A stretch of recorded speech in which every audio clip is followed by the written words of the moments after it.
So we figured we'd add to the worst unboxing video ever with the Phoenix, and I want to talk a little bit about the use of that tool on this recent trip. We took a 1,000-mile drive from Pittsburgh to Florida to visit my in-laws, and the 2019 Expedition that we purchased earlier this summer, we had some major issues. About 250 miles in, the turbo stopped working. No power, surging condition, wrench light on, check engine light on. So my wife was driving when it started. There was no check engine light initially, just a wrench light came on, and it said something like early collision avoidance system disabled, and then a wrench light came on, and it was very low power. We did not notice at the time that the turbo boost was not there. It wasn't until I jumped in the driver's seat and we shut the car off, restarted, hopes that it would kind of clear itself. Sometimes that happens. And I noticed that we had no turbo boost. Then the check engine light came on. Unfortunately, I had the Phoenix. So let me show you the codes that were on it. If I go to diagnostic history, these were the codes that we had.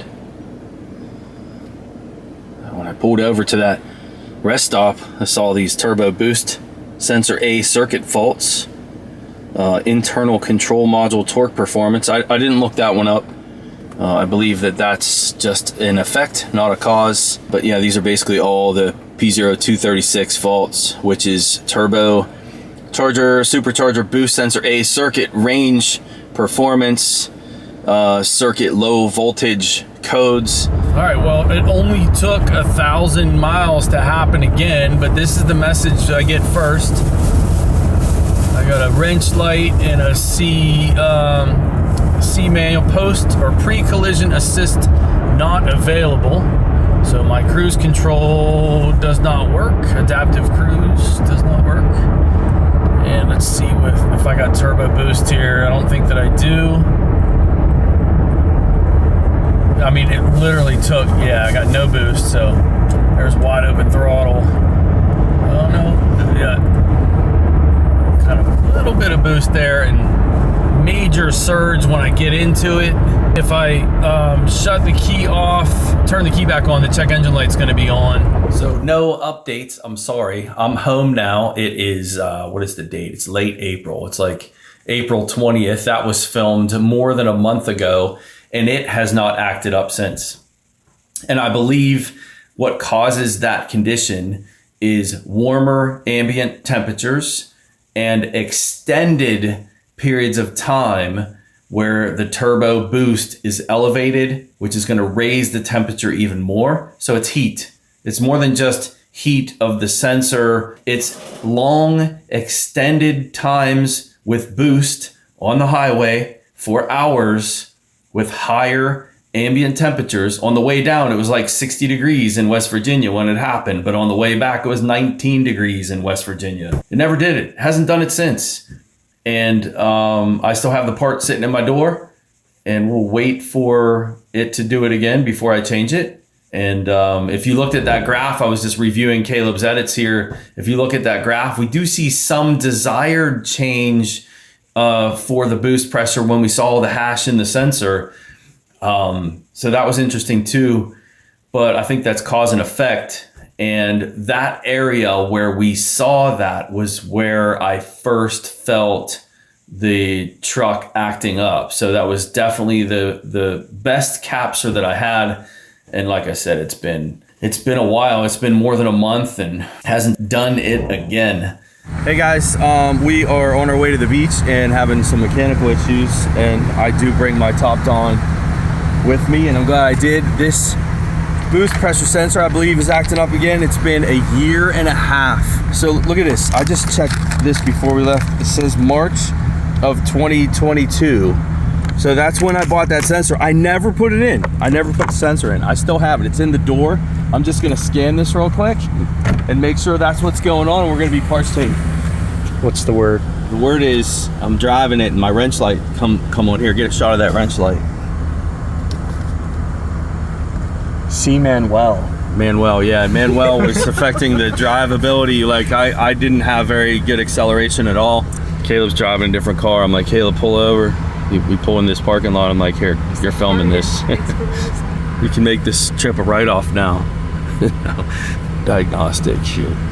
Don't want to do a full scan. No, I don't want to log in. You got no choice. Dude, that is not cool. I have to hotspot my phone. All right, so I'm in. That was something I heard some other people complain about, new updates. You had to log in. And lucky I could hotspot my phone, or I would have been screwed. I wouldn't be able to use it. So health reports, scan all the modules and tell me which one's got faults. I'm guessing we're gonna have an engine computer fault with a boost pressure sensor, erratic or out of range. I hope so. I believe it to have been a connector issue, just me unplugging it, plugging it back in, for it to be a year and a half later, for it to do it again. I probably could simply do the same thing again, but I believed it to not be, because it seemed to be temperature related last time. Okay, what do we got? What do we got? Boost pressure, yeah, baby. I'm not worried about that. What's that one say? Data received from ECM is invalid. I don't care about that either. That's from that image processing module. And then that's for the crash. It said that the early detection, like crash, you know, emergency, whatever, it was disabled. Yeah. Okay, so boost pressure sensor. All right. PCM I'm going into. I'm gonna pull my boost pressure sensor up. This part really isn't necessary. If I'm not filming, Caleb, I'm throwing that sensor in, we're clearing the codes, and we're going.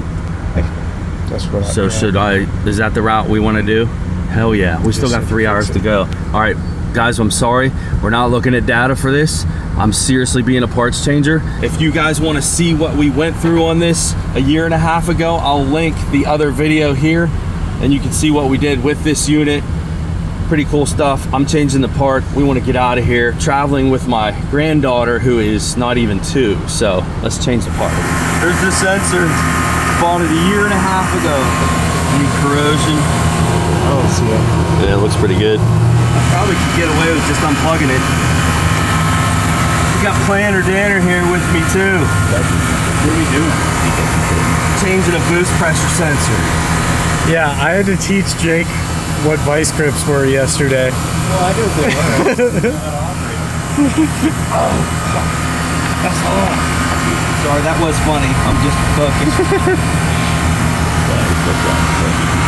Parts changing. Sometimes you just gotta be a parts changer.